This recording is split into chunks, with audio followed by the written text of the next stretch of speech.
J'avais 0 idée de business. Et en 10 minutes, j'en ai trouvé 5. Et une que je suis en train de tester. Et tout ça grâce à l'IA. Aujourd'hui, je vais te donner ma méthode simple pour trouver des idées de business basées sur tes compétences et boostées par l'IA. Alors reste bien jusqu'à la fin pour voir ma méthode complète.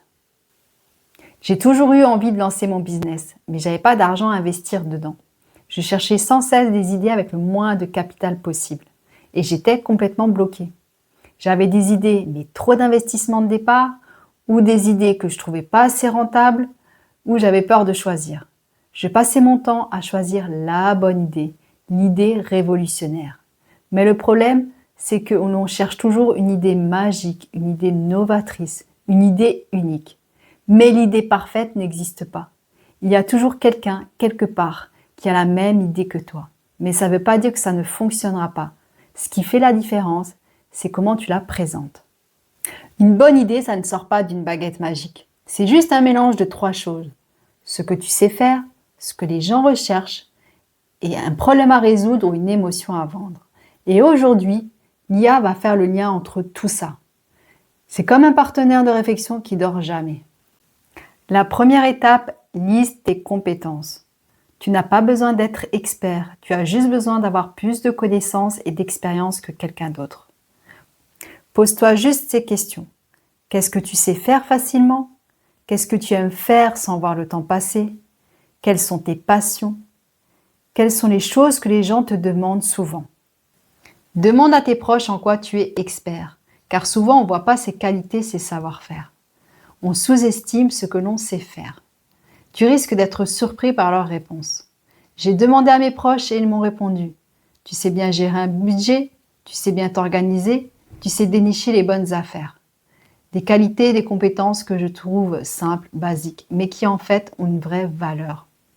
Par exemple, gérer un budget, pour moi c'est facile, mais pour d'autres c'est difficile.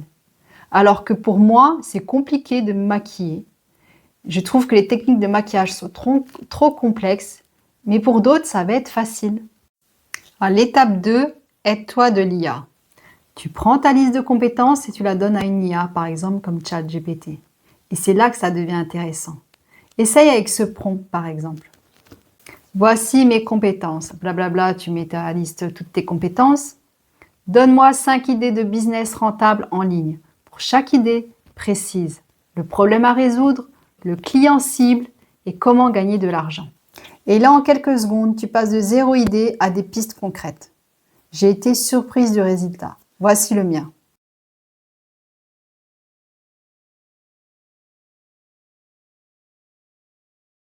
L'étape 3, choisir sa bonne idée. Attention, toutes les idées ne sont pas bonnes à prendre. Si tu choisis la mauvaise, tu vas perdre ton temps. Tu dois en choisir une avec 3 critères simples. Premier critère, est-ce que mon idée résout un problème ou touche une émotion? Deuxième critère, est-ce que les gens payent déjà pour ça? Y a-t-il de la demande? Et le troisième critère, est-ce que ça me motive un minimum? Si tu coches les 3, tu as peut-être trouvé ton business. L'étape 4, améliore ton idée avec l'IA. Et surtout, tu ne gardes pas l'idée telle qu'elle. Tu l'améliores grâce à l'IA. Tu peux utiliser un prompt comme celui-ci. Voici mon idée, blablabla, tu mets ton idée.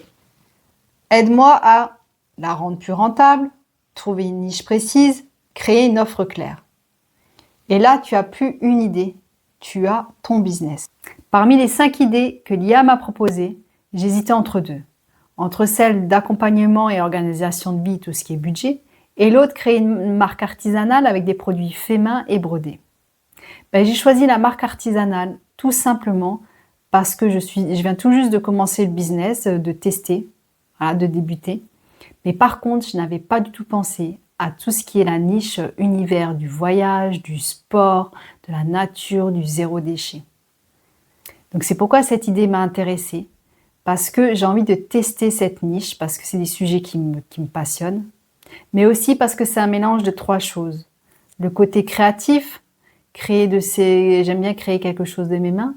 Le côté utile, parce que c'est non seulement de la décoration, mais aussi c'est des choses que les gens peuvent utiliser.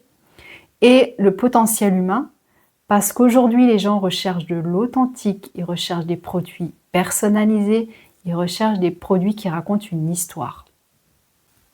Après, je te dis pas que l'idée, elle est parfaite, hein, loin de là. Mais il faut bien commencer quelque part pour un premier business. Et pour moi, c'était plus simple de continuer sur la marque artisanale parce que je viens tout juste de commencer. Mais par contre, grâce à l'IA, ça m'a ouvert d'autres portes, une niche que j'ai pas vue du tout et qui m'intéresse énormément. Après, le but de la chaîne, c'est quand même de tester des projets, des business et de voir ce qu'il en est. Donc ça, c'est peut-être le premier business, mais ça, en tout cas, ça ne sera pas le dernier. Aujourd'hui, l'objectif de la vidéo est de passer de zéro idée à des pistes concrètes. Souvent, on manque pas d'idées, mais par contre, on manque de méthode. Maintenant, tu as les deux. Je vais te montrer exactement comment j'ai fait. C'est pour ça que j'ai créé un prompt IA avec des questions à répondre. Tu y réponds, tu copies et tu colles dans une IA comme ChatGPT. Il est gratuit et le lien est en description. Teste-le et dis-moi en commentaire l'idée qui t'a le plus surpris et si tu as trouvé ton idée de business.